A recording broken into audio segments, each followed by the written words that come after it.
ओम त्र्यंबकं यजामहे सुगंधिं पुष्टिवर्धनम उर्वारुकमिव बंधनान मृत्योर्मुक्षीय मामृतात्। हर हर महादेव। ओम नमः शिवाय। क्या भगवान शिव जी का कोई जन्म हुआ था या वो बस प्रकट हो गए?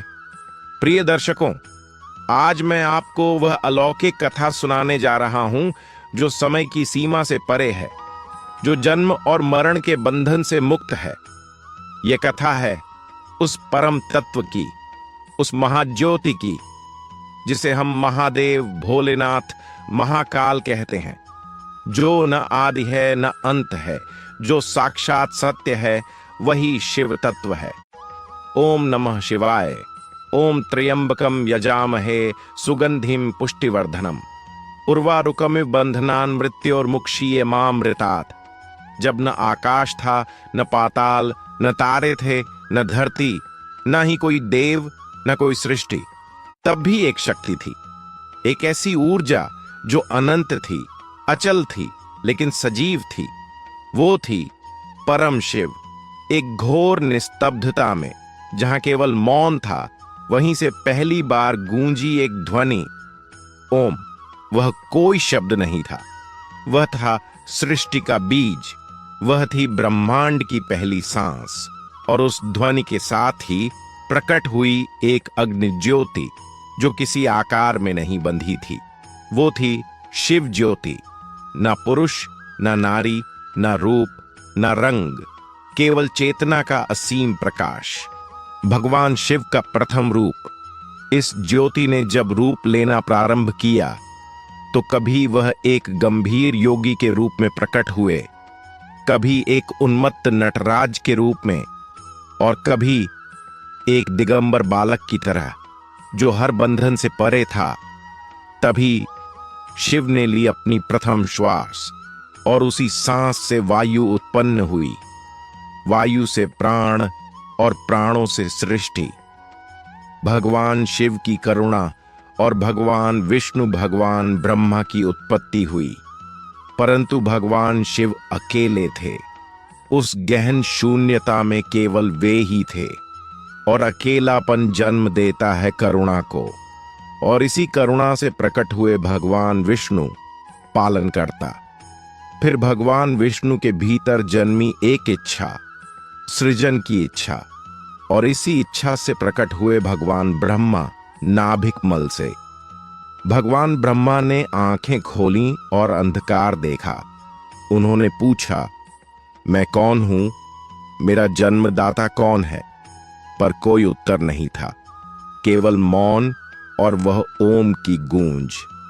युग बीते, और एक दिन भगवान ब्रह्मा और भगवान विष्णु में विवाद छिड़ गया। भगवान ब्रह्मा बोले, मैं ही सर्वश्रेष्ठ हूं, मैंने सृष्टि की रचना की है। भगवान विष्णु बोले, मैं इस सृष्टि का पालन करता हूं, मैं ना रहूं तो सब कुछ नष्ट हो जाए। उनके तर्कों की गर्जना से लोग कांप उठे। देवता, दानव और मानव भयभीत हो उठे। भगवान ब्रह्मा ने छोड़ा ब्रह्मास्त्र, भगवान विष्णु ने उठाया सुदर्शन चक्र। लगने लगा महाप्रलय आ गया हो। तभी उनके बीच प्रकट हुआ एक अद्भुत अग्निस्तंभ। न ऊपर इसका अंत था, न नीचे। साक्षात भगवान शिव स्वरूप था वह। एक ऐसी ज्वाला जिसमें तीनों लोग समाहित थे। दोनों देव चकित रह गए। विवाद थम गया, और उन्होंने उस स्तंभ के रहस्य को समझना चाहा। ब्रह्मा ऊपर चले, विष्णु नीचे, पर कोई भी उस स्तंभ का अंत न पा सका। तब उन्हें बोध हुआ, हमारा मूल यही है, यही भगवान शिव है। कहते हैं यही वही क्षण था जब शिवलिंग की स्थापना हुई। एक ऐसा प्रतीक जो न रूप में बंधा है, न ही किसी सीमा में। उसी समय गंगा भी प्रकट हुई, शिव की जटाओं में समा गई, और फिर बह निकली धरा पर, ताकि धरती का ताप शीतल हो। और तभी चंद्रमा ने भी शिव के मस्तक को अपना स्थान बनाया, जो शीतलता और अमृतत्व का प्रतीक बन गया। ओम भगवान शिव का जन्म नहीं होता, वे तो स्वयं प्रकटीकरण हैं, जो सृष्टि से परे हैं फिर भी सृष्टि के मूल हैं। ओम नमः शिवाय। हर हर महादेव। जो न मिटे जो न झुके वो शिव है, जो सब में है सबका है वो शिव है। अंधकार में जो दीप बन जाए वो ज्योति रूप परम तत्व शिव है। अगर आप इस दिव्य गाथा को अपने जीवन का हिस्सा मानते हैं तो इस वीडियो को जरूर लाइक करें, कमेंट में ओम नमः शिवाय लिखें और अपने चैनल शंटी कूंज को सब्सक्राइब करें। ध्यान रखें, अधूरी सुनी हुई शिव कथा अधूरे जीवन की तरह होती है। इसे पूर्ण श्रद्धा से अंत तक सुनना ही पुण्य है। शिव सत्य है, शिव शिवत्व है, शिव ही आदि हैं, शिव ही अनंत हैं। हर हर महादेव। कभी सोचा है कि जो स्वयं असीम है उसका आदि और अंत कैसे होगा? शिव कोई नाम नहीं, एक अनुभव है। शिव कोई रूप नहीं, एक चेतना है। शिव का जन्म नहीं होता, वे प्रकट होते हैं, और जब कोई सत्य के मार्ग पर चलता है तो शिव अपने आप प्रकट हो जाते हैं। ओम नमः शिवाय। शिवो भूत्वा शिवम यजेत। स्वयं को शिव रूप में जानकर ही शिव की सच्ची आराधना होती है। जब भगवान ब्रह्मा जी और भगवान विष्णु जी उस अग्नि स्तंभ के समक्ष खड़े थे तो वे विस्मित रह गए। भगवान विष्णु जी बोले, यह प्रकाश मेरी समझ से परे है। आइए हम इसका रहस्य जानने का प्रयास करें। मैं इसका अंत ढूंढता हूं, आप आदि की खोज करें।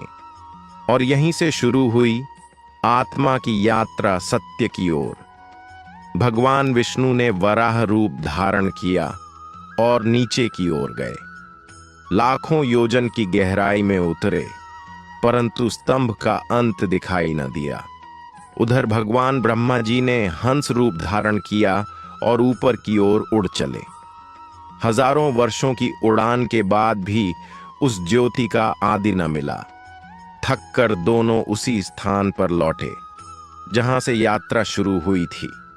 भगवान विष्णु जी ने सिर झुकाया और कहा, मैं हार गया, यह स्तंभ मेरी समझ से परे है। पर भगवान ब्रह्मा जी के भीतर अभी भी अहं का अंश शेष था। तभी उन्हें आकाश से गिरता एक केतकी पुष्प दिखाई दिया। उन्होंने उस पुष्प को साक्षी बना झूठ बोल दिया, मैंने स्तंभ का आदि देख लिया है, यह केतकी पुष्प मेरी गवाही देगा। भगवान विष्णु जी मौन रहे, पर मन दुखी हो उठा। तभी वह निस्तब्ध ज्योति गूंजी, वज्र के समान कठोर पर भीतर करुणा से भरी हुई। ठहरो ब्रह्मा, तीनों लोग कांप उठे। अग्निस्तंभ से प्रकट हुए त्रिनेत्रधारी महादेव, जटाएं बंधी हुई, गले में सर्प, शरीर पर भस्म, हाथ में त्रिशूल और डमरू। भगवान शिव ने कहा, मैं हूं शिव, ना आदि हूं ना अंत। यह जो ज्योति स्तंभ तुम देख रहे हो वही मेरा लिंग रूप है, मेरी अनंतता का चिन्ह। शिव।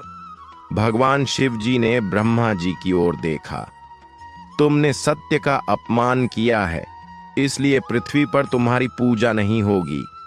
और केतकी पुष्प से कहा, झूठी गवाही देने पर तुम मेरे पूजन से वर्जित हो जाओगे। पर भगवान शिव केवल न्याय के नहीं, करुणा के भी देवता हैं। उन्होंने ब्रह्मा से कहा, यज्ञों में तुम्हारा स्थान रहेगा, सरस्वती के संग ज्ञान के रूप में तुम पूजे जाओगे। भगवान शिव ने विष्णु जी की ओर देखा, तुमने सत्य स्वीकार किया, तुम्हें पालनकर्ता के रूप में सदा पूजा जाएगा, तुम योगेश्वर कहलाओगे। भगवान शिव बोले, मैं स्वयंभू हूं, स्वयं से उत्पन्न। मैं रज, सत्व और तम तीनों गुणों से परे हूं। फिर भी सृष्टि के संचालन में मैं तुम दोनों को अंश रूप में प्रकट करता हूं। ब्रह्मा रजोगुण से सृजन करेंगे, विष्णु सत्व गुण से पालन करेंगे और मैं तमोगुण से संहार करूंगा। अब सुनो एक और रहस्य। क्या आप जानते हैं भगवान शिव का पहला आंसू किसके लिए गिरा था? भगवान शिव जो सृष्टि के आदि हैं, जो स्वयं में संहार और करुणा दोनों का प्रतीक हैं।